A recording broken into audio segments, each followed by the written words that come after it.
Hi, everybody. My name is Sarah, Pearls of Wisdom and Food with Keto. Well under 20 total carbs today. How are my snowflakes, my turtles, and my pickles doing today? I'm doing great. I had a great day off yesterday, although I worked midnight to 8. I had the whole day off, and then I had 9 hours of sleep last night. So I am very excited. And in the oven right now, I have short ribs from Whole Foods. And I have organic chicken thighs, the air chilled brand that I am cooking up. So I am cooking up fatty foods to have later on. And yesterday at with our steak, our big green egg day, I reduced my cauliflower crumbles and my asparagus and my Brussels sprouts just a little. And I feel great. And I increased my ribeye portion. Usually I cut a hunk out, and I didn't cut as big a hunk out. So I enjoyed it. It was different macros for sure. So, are you living in a land of Oz with your foods? Or are you aware of why you're making the choices that you're making? Are your choices based on how it makes you feel? How those non-scale victories are? What the, I just feel a tickle. You ever get that tickle with hair? Anyway, yeah, I know it's my beard. It's tickling my chest. So do you ever get those, the feeling that something is working or isn't working and you work on eliminating it? When I've eliminated something, I definitely listen to professionals that support that what I gave up sort of thing. And in my case, it was veggies, because when I entered into this world of non-Oz, of like paying attention to what I was eating, how it was making me feel, I was listening to tons of Dr. William Davis's videos, along with his 2 books that I had, and just seeing the support that goes along with my choices. And that was, of course, no grains and no sugars of any kind, and how that made me feel. There was a moment or two there where he had some resistant starch ideas, where you cook your potato, put it in the fridge, and then when you take it back out again, half of the starch is eliminated. And I tried it a couple of times, but it was easier for me to give up the starch of the white potato and the sweet potato, rather than thinking that that somehow would make things work. It didn't really work for me. And like a lot of people here, when I started out on keto, under 20 total carbs, I never did net. So I never got in the net with that. Oh God, does the humor ever stop here? I don't think so. So I never got wrapped up in that, but I was keto-fying things. And I was looking at it as a way of, I don't know, thinking that I was having something that I might miss out on.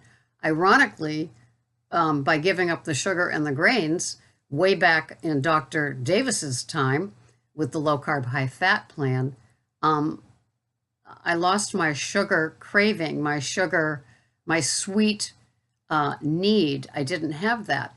In the old days, before I did anything for changing up, I knew that every time I had I'd go out to dinner and have a hunk of prime rib, I always had to have sugar following it, always.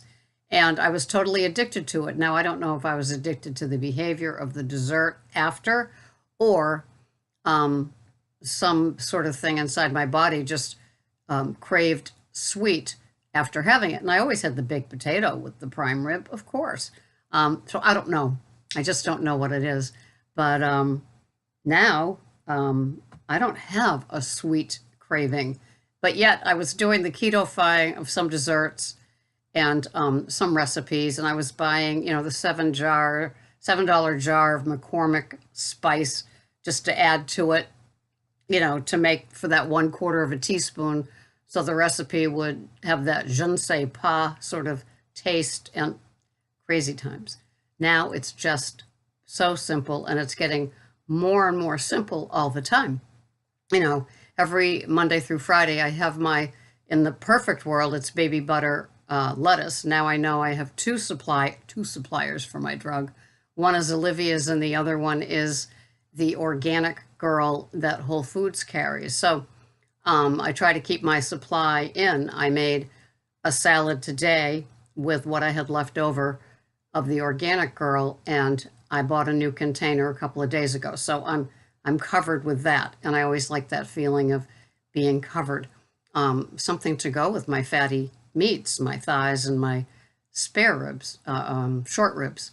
And so today is the leftover stew day, and that's a recipe that I put in my Chronometer, and it has grass-fed ground beef that I fry up first, or I saute brown, and then I add a few, not much, but a little cauliflower crumbles, a little bit of Brussels sprouts chopped up. Each week I'm using less and less of them, the cream cheese and the butter. So pretty soon it's going to be just all beef stew, and even that works. And then I use the Emerald's beef stock, and it just makes such a hearty cup of stew to have with a salad. Very satiating, of course, loaded with fat, and that's just the way that I like it. Today,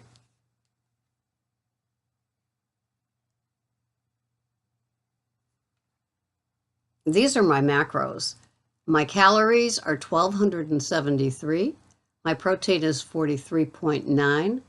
My total, not net, carbs are 7.4, and my fat is 121 grams. No complaints for me. I've been able to still keep my fats relatively high, I guess, while I added more protein and shaved more of the carbs with less and less veggies.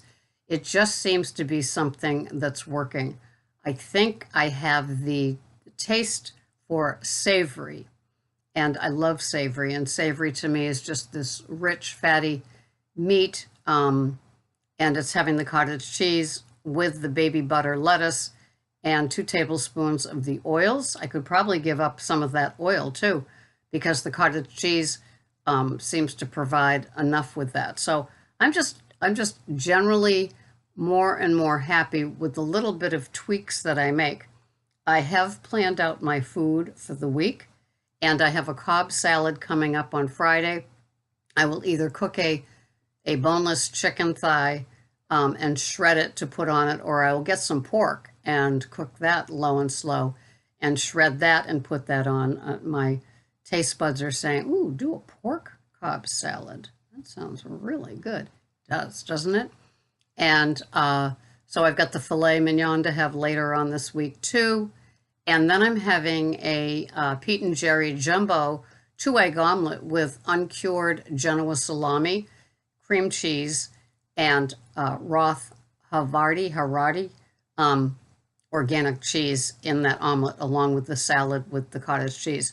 So things are looking good for me. All right, so now we're going to go back to that Land of Oz. Are you doing enough new things in your keto program that you're feeling, number one, satiated?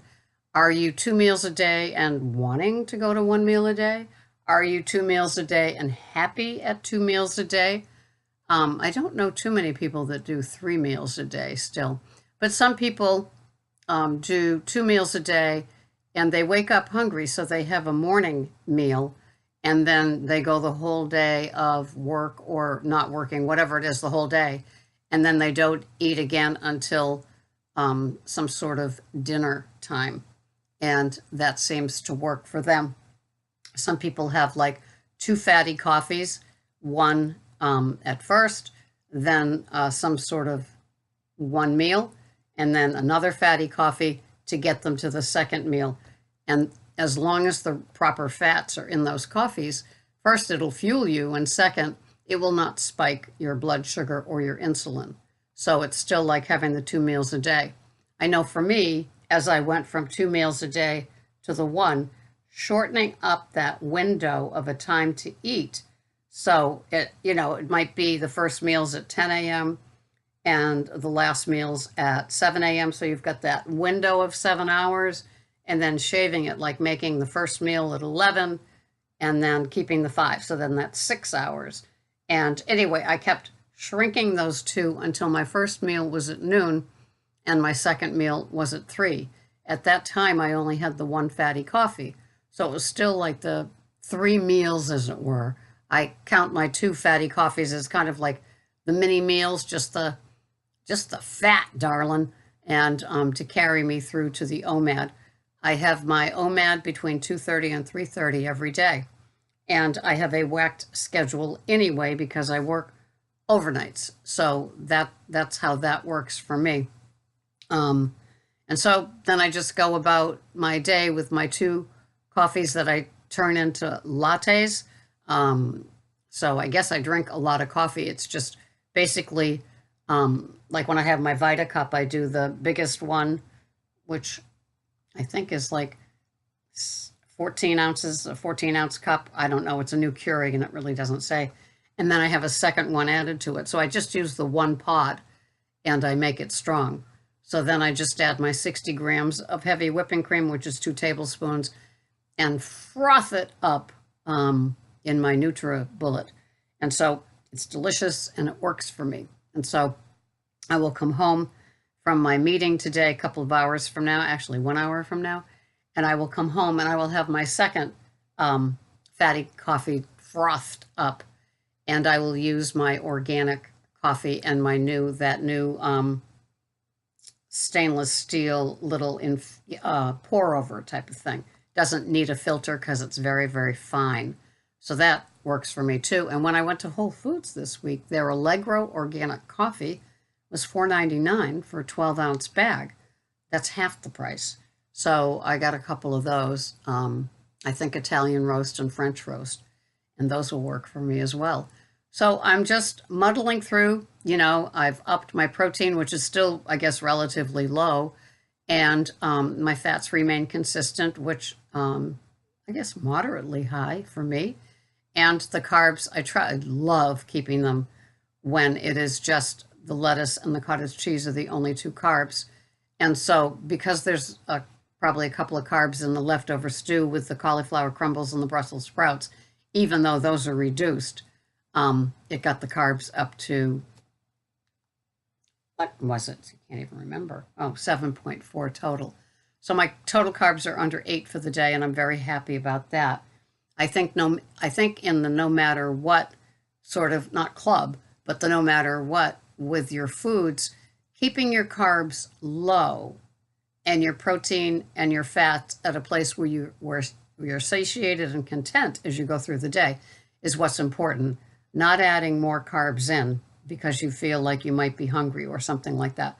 That to me is not something that works. I think with our older metabolisms, the less carbs we have, the less veggies we have work for us. So my carbs come from just those couple of things today, and they're still very, very low veggie.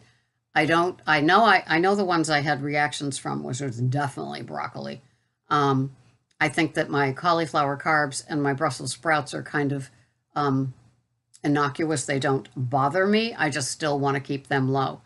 And my asparagus is now down to, I had 30 grams of asparagus, which were 3 stalks about this big yesterday. But it feels good to slowly shave. It doesn't hurt.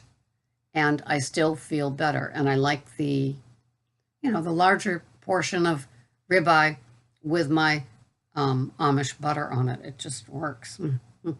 So thank you so much for watching. This has been Sarah with just an ordinary day of what I eat, how I got here, what's different, what I'm working on.